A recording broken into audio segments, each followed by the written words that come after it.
welcome to another edition of ATL Prime Sports. March Madness is upon us. The play-in games start Tuesday night. Let's get into it. I'm JJ Jurjevich. Joining me this evening is our fabulous producer, Wayne Ridenauer in Memphis, Tennessee. You can catch us all on social media at ATL Prime Sports on Facebook, X, Instagram, and of course, YouTube, Apple, and Spotify. Just search at ATL Prime Sports or ATL Prime Sports.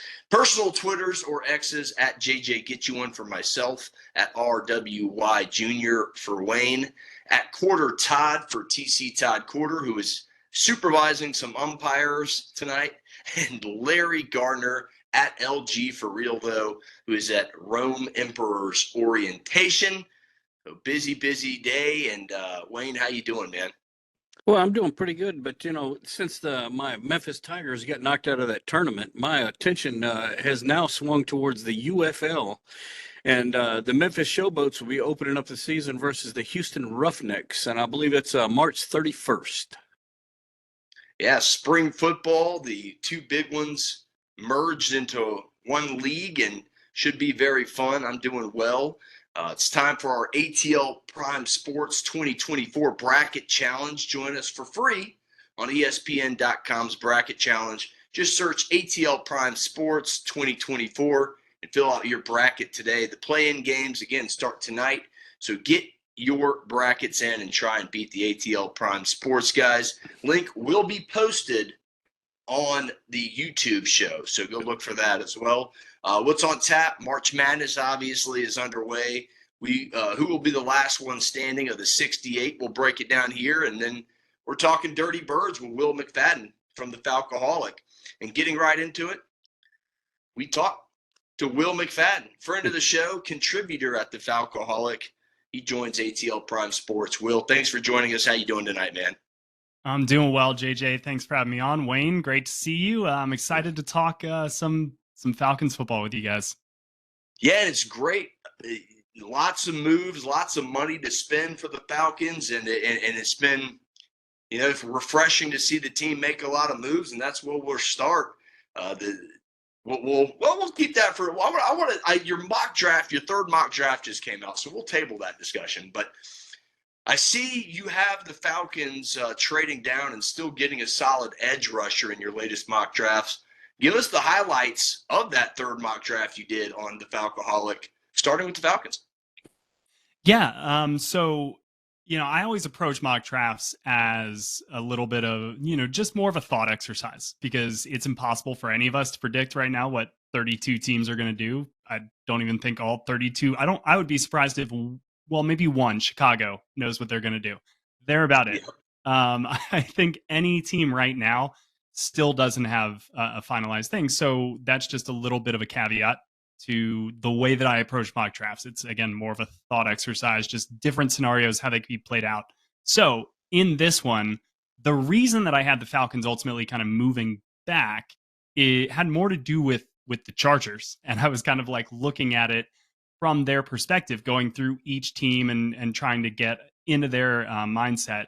And really, if you look at the way that I expect kind of the first 7 picks to go, I think it's going to be all offense. I don't think that is outlandish to say it at all. And so if you're Atlanta and you're sitting there and you have your pick of defensive player at 8, let's say they are comfortable with Quinyon Mitchell, Terrion Arnold, Dallas Turner, Jared Verse.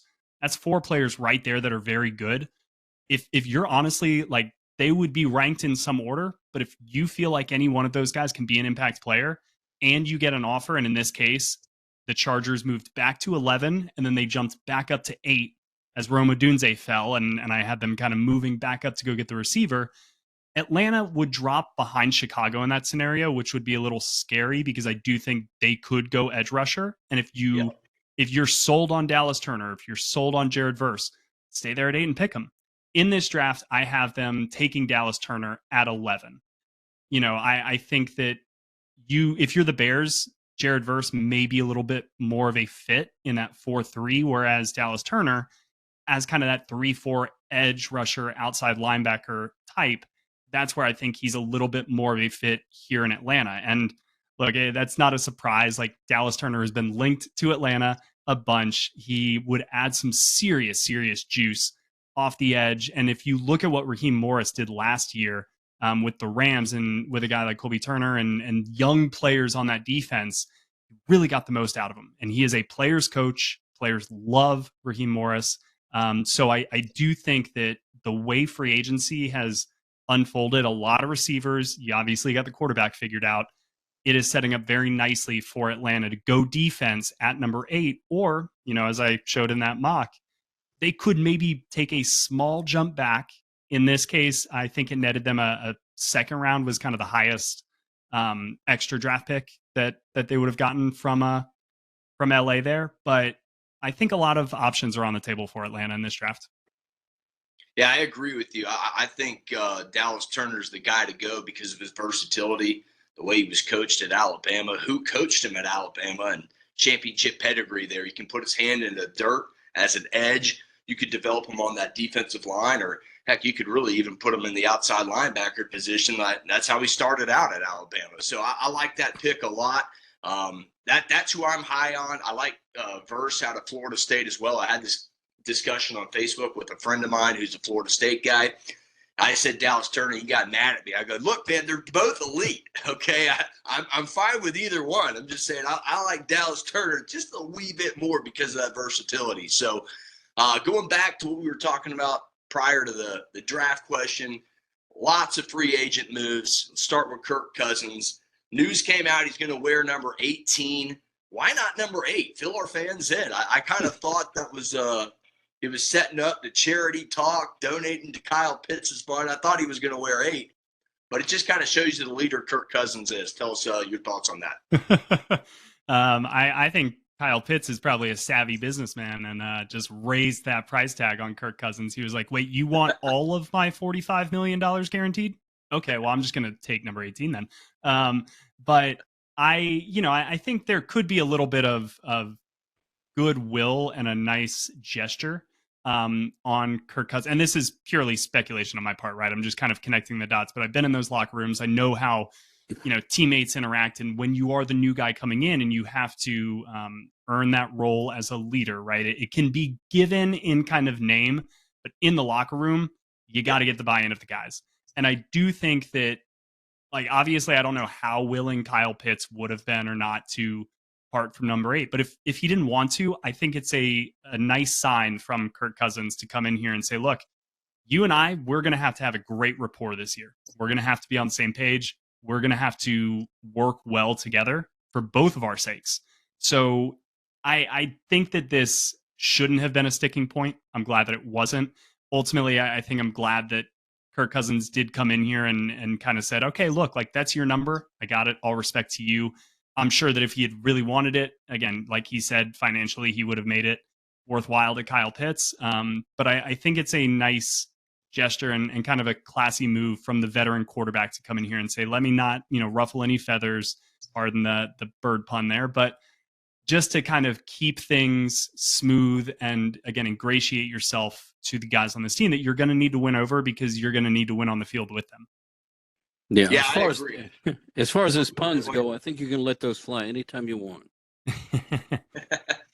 Especially on this podcast, man. Chalk up all the dirty bird memes. Yeah, no, I like the move. I think it kind of just shows he's been a locker room guy from the time he was a Washington Redskin / commander all the way to now.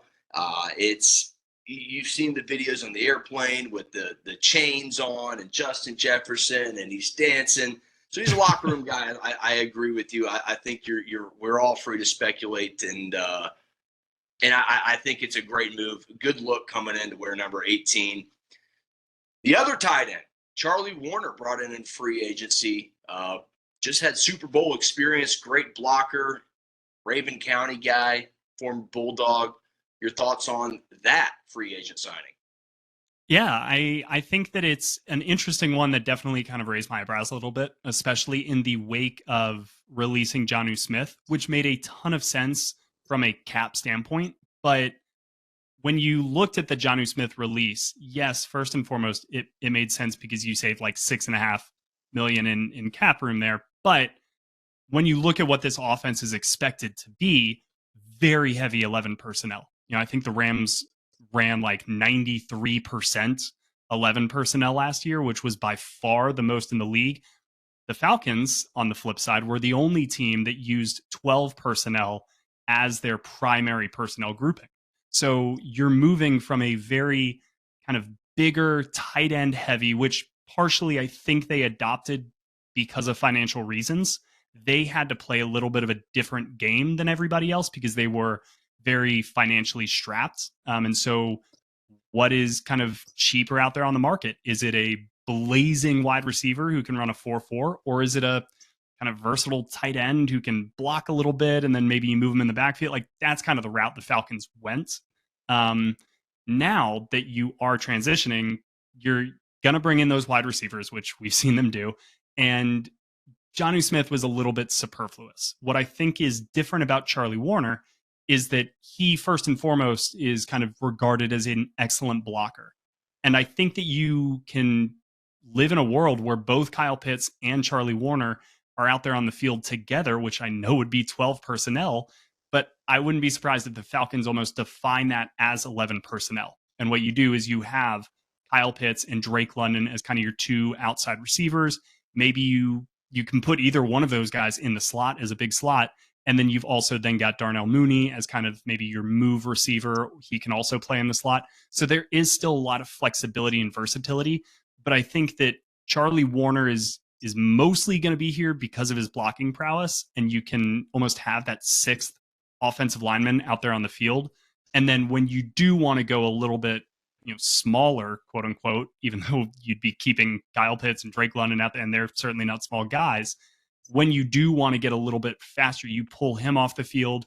Now you're in more of a traditional 11 personnel with Kyle Pitts as your tight end, and that allows you to bring on a Rondale Moore or Ray McLeod or Kadarius Hodge or whoever else they want to add.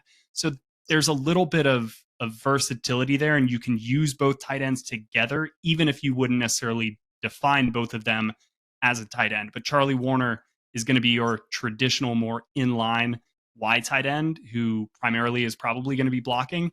And then Kyle Pitts is going to be just that hybrid unicorn that we've all wanted to see. And I do expect them to really, really use him in a variety of creative ways this year. Yeah, it should be fun. Georgia fans get to see their Bulldog on Sundays in a Falcons uniform along with Lorenzo Carter. So they'll stay happy there as well. Let's talk about that wide receiver room. Well, it got deep really quickly, and it's no longer a weakness in my eyes. What types of numbers are you expecting from Moore, McLeod, and Mooney, the newcomers? Yeah, it may not be a weakness anymore, so that's a great way to phrase it. I'm not entirely sure it's a strength or as strong as it will be. When we talk about the draft, if Atlanta is there at 8 and Rome Odunze is on the board, I know that they've set themselves up to go defense, but I think you can always add a little bit more juice to your offense, and these receivers are so good that I would be tempted. Like, that's why we're going to see offense so early in the draft, is because these offensive players are really, really good. However, I like the addition of Darnell Mooney, and I have a podcast coming out bright and early, 6:30 tomorrow morning, Believe in Falcons. And my intro is kind of breaking down what I saw from Darnell Mooney. A couple of people who I talked to who follow the Chicago Bears just wanted to get their thoughts. Really, speed is the first thing that jumps out to me. He ran a 4.38 at the combine when he was coming out, and he really stresses even NFL corners quickly from the slot. If they're playing off, he's going to eat up that cushion very quickly. If they're playing man, he's got a nice little kind of like stab move that then he'll gain that half man advantage, and he's kind of gone in the blink of an eye. It's not Tyreek Hill speed, but it is different than anything the Falcons have had over the last couple of years. He's also very springy down the field. So he is going to be able to get some of these maybe off-target balls. If there is a jump ball down the field one-on-one, he is really sharp in that area. Where you're going to maybe see some things that leave you wanting a little bit are his ability to break tackles, kind of the yards after the catch, which he was good at in college coming out of Tulane. It was Tulane, so take that as you will.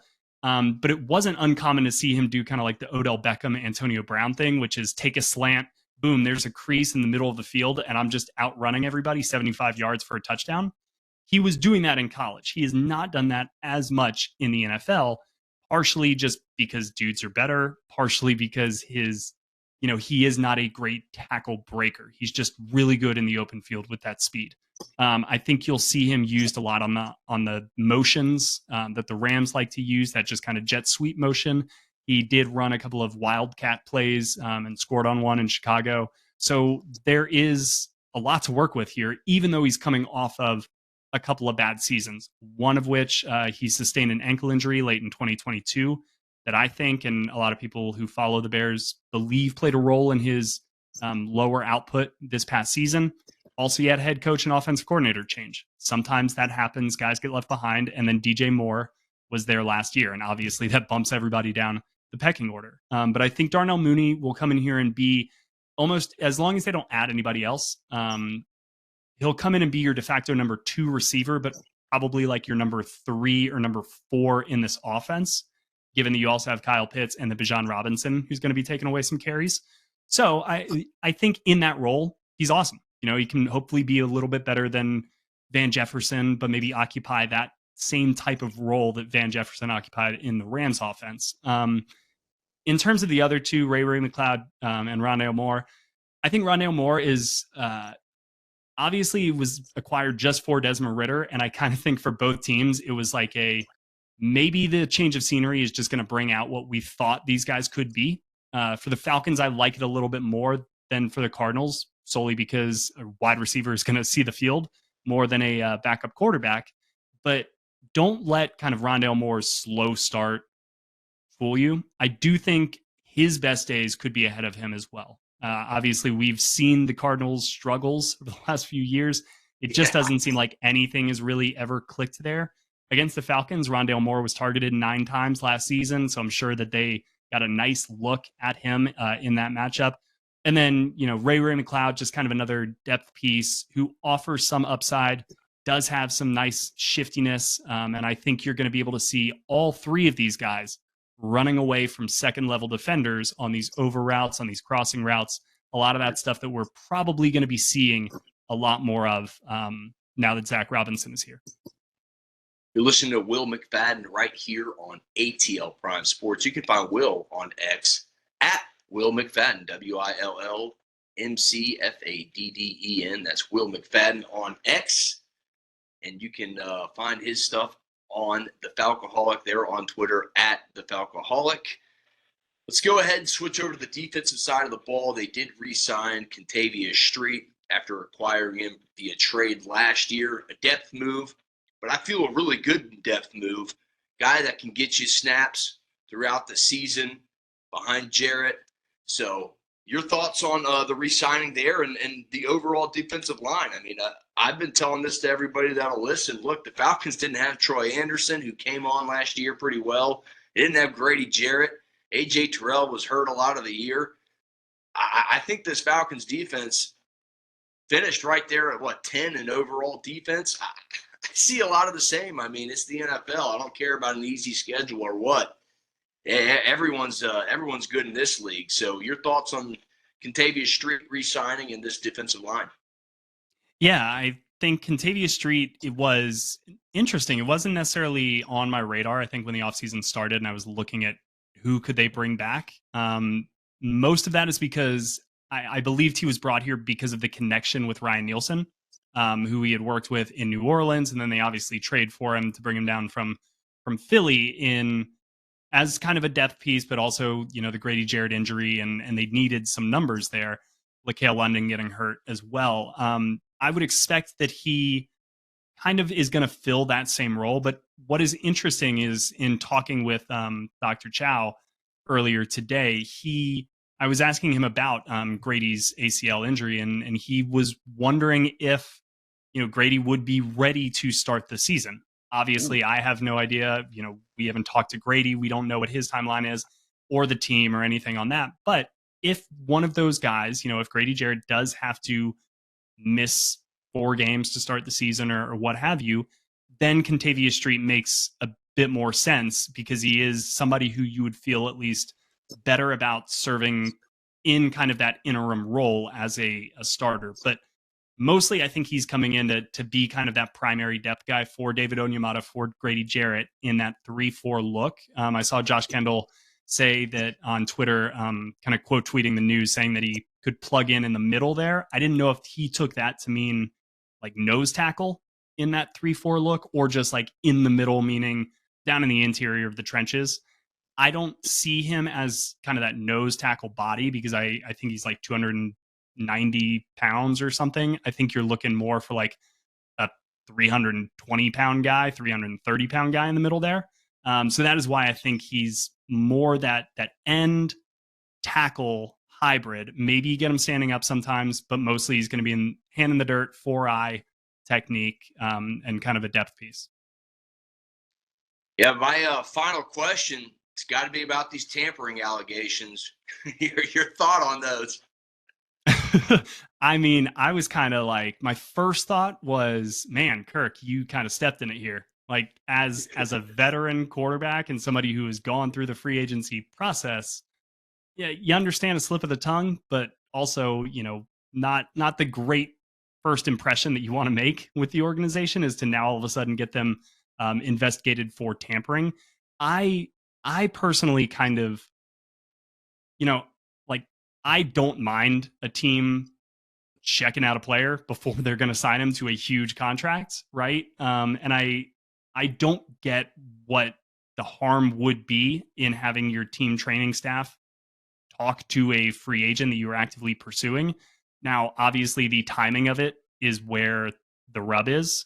You're in that like window, but only certain people can talk to each other. And basically everything has to go through the agent at that point in time. Now, the training staff can get with the agent and say, hey, send us over his medical records. We need to check him out. They can do their own digging. In fact, they just can't talk to the player.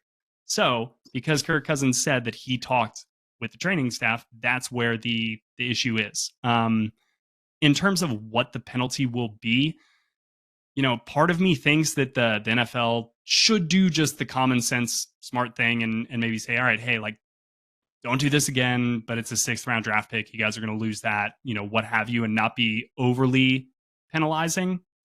But as we kind of saw with the Calvin Ridley stuff and with other examples over the years, the NFL does sometimes like to make an example of teams.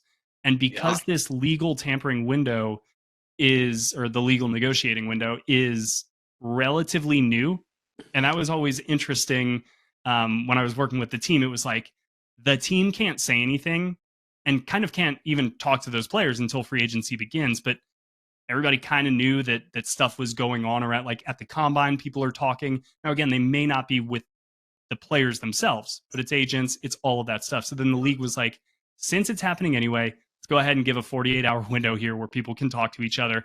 The teams still can't say anything official, which again, kind of falls under that rule and why this is a sticking point. You just can't talk about a player who's not on your roster. And so that's where this all kind of went awry. But again, from a Falcons standpoint, like, I get it. And I think that most sports fans would be like, well, you're just trying to check out and make sure that the investment that you're about to make is a sound investment. However, if it is against the letter of the law, then like you got to play within those rules, and other teams find creative ways to get around certain rules. So I'm really curious to see what this investigation brings about. I don't have, you know, too much information because everybody's going to be pretty hush hush on this as the league is investigating it. But my sense is that it won't be overly penal with the Falcons here, but you never know. Fingers crossed on that. You know, I was expecting nothing from the crowd noise, you know, a couple years ago. True. What they do, that was a 6th-round pick there. So I think they definitely will dock the Falcons a little bit. Will, tell us how our listeners can catch you at the Falcoholic and everywhere else, man. You write your articles. Yeah. So I will have a mailbag coming up every Thursday on the falcoholic.com. That's kind of my primary piece for the offseason right now. As you said, I've been very busy. Part of that is Absolutely. the Believe in Falcons podcast. Also writing the mock drafts, which you can find on si.com. But yeah, we've got a new Believe in Falcons coming bright and early tomorrow morning, 6:30 a.m. with Dr. Chow, as I talked about. And you can check out our YouTube channel. Believe in Falcons is the name there as well. But yeah, the Falcoholic, we will be doing, or I'm going to be doing some Falcon-centric mock drafts. Again, the mailbag, you guys can shoot me a question on Twitter at Will McFadden. If you have any questions for the mailbag, always happy to hear them. And I usually try to get to all of them. And if I can't in a given week, I'll roll them over for the next week. So don't worry, your questions will get answered. But yeah, that's where you guys can find me. Awesome. Well, Will, that's all we got for you, man. Thanks for coming on, and love talking Falcons with you. It's been exciting offseason with all the free agent frenzy. And look, these Falcons, man, they really improved their roster. From 7 to double-digit wins is honestly a bare minimum I think Falcons fans are expecting. So thanks for joining us, Will, and we'll talk to you soon, man. Of course. Thank you guys so much for having me. It was great catching up with you, JJ Wayne. Always a pleasure. And until next time. All right. Until next time. Again, Will McFadden of the Falcoholic right here on ATL Prime Sports. Thanks again, Will. Yeah, it was a great interview with Will there. Talked a lot of Dirty Bird stuff. Wayne, you had a finishing comment you wanted to get in there. Well, they're talking about this. What did they say? Somebody talked to somebody when they weren't supposed to. Is there any rule? Is there any rule that they can't go bowling? because what if the agent and the player and the training staff and all those guys just happen to be in the same bowling alley on the same night and we're talking? I mean, you could learn a lot about a guy by still watching him bowl, right? Exactly. Exactly. No, we weren't meeting or anything. We just went bowling. No, I just happened to be at the same bowling alley and just was had Dr. Chow there looking at his right Achilles. Yeah, how his stride is going, how he releases the ball there.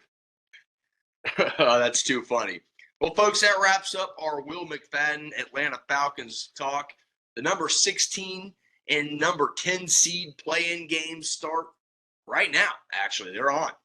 6:40 p.m. Eastern time. The first tip was Howard and Wagner in UD Arena in Dayton, Ohio, followed by Colorado State and Virginia, the 10 seed play-in games. 2 more tomorrow night. Let's go over some news notes for the tournament. Then we'll give you our final 4 sleepers for the ATL Prime Sports 2024 Bracket Challenge. Guys, let's go news and notes first, Wayne. Some fun ones here. The most common champion in ESPN.com's bracket this year is UConn. Nearly 25% of the picks are coming in for a repeat champion. The next 2 most common champions are Houston and Purdue. A 15 seed has beaten a 2 seed in 3 straight tournaments, and each of those teams advanced to at least the Sweet 16. Princeton defeated Arizona. St. Peter's defeated Kentucky, and Oral Roberts beat Ohio State 3 years ago. Only once in 21 tournaments, 21, has the overall number 1 seed cut down the nets. And back-to-back hasn't happened in 17 years when Florida did it in 06 and 07. So those are some news and notes for the tournament. Wayne, you got any news or notes you're interested in this tournament? Well, the only thing that I have to go by as far as what UConn could or could not do is the fact that Alan Bestwick has picked UConn to win the whole thing. Bear in mind that he is one of their announcers for the women's team, so he may be a little bit biased in that. And I think he may have picked South Carolina for the women's championship. So he maybe should be playing it safe too. Yeah, it's going to be fun, man. Let's get into our final 4 predictions. TC has, drum roll, UConn, North Carolina, Marquette, and Creighton. Go Larry, he's got UConn, Arizona, Houston, and Texas. He's got the Longhorns making a run. And Todd's national champion is Big East driven. He says, don't press send on Purdue and Tennessee, but press send on Mahomes. And he goes, his theme is Big East and Big 12. Best conferences in college football this year. He's got 7 of the Elite 8 from the Big East and Big 12, 3 of the Final 4 from the Big East. And that's all he's got right there. So, again, UConn, Marquette, Creighton, and North Carolina for Todd, Houston and Texas, UConn and Arizona for Larry. Wayne, let's have a little fun with this bad boy, man. Give me your Final Four, because you and I were kind of close at first. I did a lot of throwing things around, because at first I had the same Final Four you did, and I didn't think it was that crazy to get there. Tell us your Final Four. Well, I started out by just looking at the matchups after the play-in games, and was strictly all the way down to the Elite Eight. All I was doing was picking, the games as they were, who's playing who and who do I think is going to win. But then when I got down to the Elite Eight, I realized something, that I sure was picking a lot of SEC teams. So I went ahead and just went SEC all the way. And I've got Alabama, Auburn, Florida, Tennessee in the Final Four. Yeah, and you got an Iron Bowl for a Final Four matchup at Duke UNC last year. And that's kind of why I went with it. I like Auburn. They got a senior-laden team. Bruce Pearl's been there before. You got Johnson, who's a guard, been there forever. Very talented player. They're one of my sleepers. Now, here's my Final Four. I got Illinois, Arizona, Purdue, and Kentucky as my Final Four. I'll tell you why I like Illinois. They're 8th in the NCAA in scoring, and right over 84 a game. 6th in team rebounding. Arizona, they're 3rd in offense and rebounding, over 42 and a half rebounds a game on the regular season. 3rd in offense, right at 88 points a game. And they're led by guard Caleb Love, over 18 points a game in the regular season. This Wildcats team's got 4 players that average over 11 points a game, so anybody can make the shot. They've beat Duke early in the season by 5 on the road, so they've been tested in those environments, I feel like, this season. Purdue, head coach Matt Painter, I'm telling you, I like Purdue a lot this year. They're 12th in scoring, 10th in rebounding. Got the best scorer in the country in center Zach Edey, over 24 a game. He's also the 3rd best rebounder in the country, averaging over 11 boards a game. The last team to lose to a number 16 team as the 1 seed was Virginia. What did they do, Wayne? What did they follow up that debacle with? They followed it up with a national championship. Cutting down the nets, baby. Do you remember who Virginia beat that year? In the final? Yeah. Oh, man. I don't remember who it is off the top of my head. I think it was Auburn, because I remember yelling at that stupid TV. I do believe it may have been Auburn. I think you're right. On a side note about yelling at the TV, they've got this new thing with the cable remotes now, this voice command. Have you ever heard of that? Yeah. Yeah. It does not work, because every time that I yell into it about the refs making a bad call, it's like it doesn't hear me. And I'm telling the TV, hey, that's a bad call, but nothing happens. It's not working. Terrible call. I don't have it set up right or something. So I got Illinois, Arizona, Purdue in my Final Four team. John Calipari and the Kentucky Wildcats, 2nd in scoring in the country, 89.4 points per game. My only team in the Final Four that's not top 10 in the rebounding. That was kind of my team thing. If you can rebound your shots, get good offensive boards, get back on offense, score, rebound, play defense, set up half court. That's kind of why I like the Illinois, Arizona, Purdue picks. But Kentucky just does it, outscoring you, man. They've got 5 players average over double digits in points. 2 players, Dillingham and Reeves, they average 15 plus and 20 a game, respectively. And look, Coach Cal's been here, done that. 32 wins in this NCAA tournament as a head coach. Knows how to team to get there, and they've beaten some pedigree teams along the way. They beat North Carolina by 4 points early in the season. Going back to Purdue, again, they got the best scorer in the country. They got the best player in the country. He's a 2-time player of the year for a reason. I feel like Painter's going to get Purdue relaxed, and if they can get out of that first round, I feel like they'll be A-OK. Again, Arizona, Caleb Love, great player, guard, been there for a while, can do it, has experience. And then Illinois, man, Terrence Shannon Jr., 23 points per game, one of the top scorers in the country. Two of the top three scorers from the Big Ten, Illinois and Purdue there. This offense has four players that average 10-plus a night. Brad Underwood's got this team playing extremely well at the right time. Big Ten tournament champions. One of the tougher conferences year in and year out. And that's my Final Four right there. Again, Illinois, Arizona, Purdue, and Kentucky. So let's get some sleepers here, guys. Wayne, you have a sleeper? Honestly, your whole bracket's a sleeper, but I'm there with you on Florida. Yeah, I am Florida. definitely with you on Florida. I think Florida's got a real shot.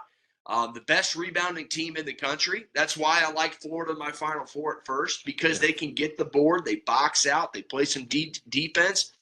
Also, top 6 in scoring is Florida. So that was one of my Kentucky or Florida. Look, and Florida's got wins against Illinois and Wisconsin, close games versus Purdue, North Carolina, and Kansas. But their big loss happened in the SEC championship game when they lost their 7'1" starting center, Micah Handelgotten, to a broken leg. That was a huge loss.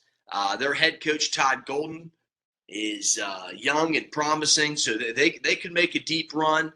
If you're going long shot, folks, strictly long shot, the Samford Bulldogs, head coach Bucky McMillan, 86 points per game, a top 5 scoring offense. These Bulldogs could be a long shot sleeper for you. If they beat Kansas in their opening round game, they got a pretty good path. They could go for a long, long way. We've seen 15 seeds get to the Sweet 16 the last 3 years. Maybe the Bulldogs could be that 13 seed in that Cinderella. My last sleeper, Wayne, is your Auburn Tigers. No. Why are they a sleeper? Because they should probably be a second seed, maybe even a third seed. But they're 4, and they're in one of the toughest brackets. And people are kind of, I don't think so. There's 3 Final Four teams in there: UConn, Florida Atlantic, San Diego State, blah, blah, blah, blah, blah. Auburn's been there, done that before. They know how to get there. Bruce Pearl, again, this team, top 15, 13th overall in scoring this year, averaging over 83 a game.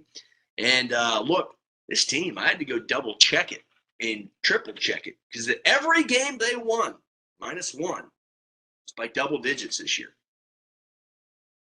Very impressive when they win. On the other side, they have lost some other head-scratching games. But those are my 3 sleepers.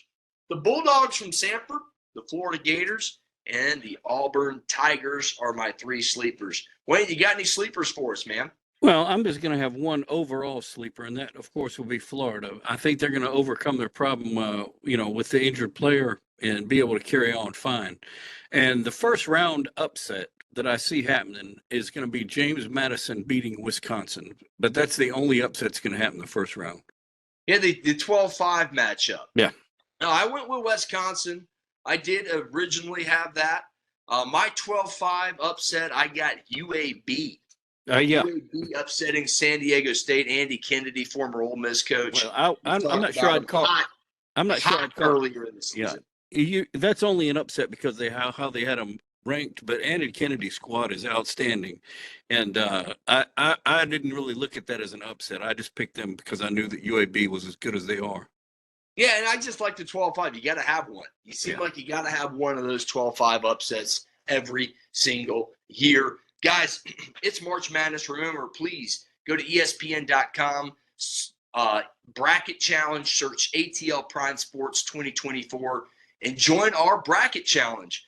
We are going to have some fun doing it. See if you can beat the guys. Put your bracket to the fire. The ATL Prime Sports 2024 bracket challenge. It's been fun, guys. It's been a great show. March Madness underway right now, so tune in. Thursday is like the least productive day in work throughout the year. It's nuts. They've done studies on this. Yeah. How little production is done on Thursday and Friday of the opening rounds of the tournament. Yeah. So absolutely chaotic. And it's been chaotic the last couple of years. So At first, Wayne, I had the same Final Four as you just because I simply think Auburn might pull the upset of UConn. And it's just tough, man. There's a lot of parity in college basketball this year. Should be a really, really fun tournament. But I'm going against Todd's grain, and I am getting Purdue to the Final Four for the first time in quite a while. Yeah. Let's get to our final thoughts, or any final thoughts on that, Wayne? You want to get one more in or anything? No, I'm good to go. Final thought, guys. Remember to catch the Major League Baseball season opener right and early tomorrow morning, 6:05 a.m. live on ESPN from Seoul, South Korea. A great pitching matchup tomorrow. Glasnow versus Yu Darvish. And, guys, enjoy March Madness, folks. It's going to be a great, great time. Wayne, your final thought, man. I'm going to have to mention the NASCAR again. Next upcoming race is at the Circuit of Americas, which is in Texas. So it's a road course. So if you want to watch these guys who normally turn left, also have to turn right, that's a good one to tune into. Check that out. I think it's on the 24th. Yeah, 24th. We'll look forward to that. NASCAR street course, road course, they call it. Extremely fun to watch. It really shows you how talented these drivers are. But again, March Madness, enjoy it, folks. We'll see you next week for Wayne in Memphis, Larry in Adairsville, Todd in Woodstock. I'm JJ. We'll see you later. Get you one.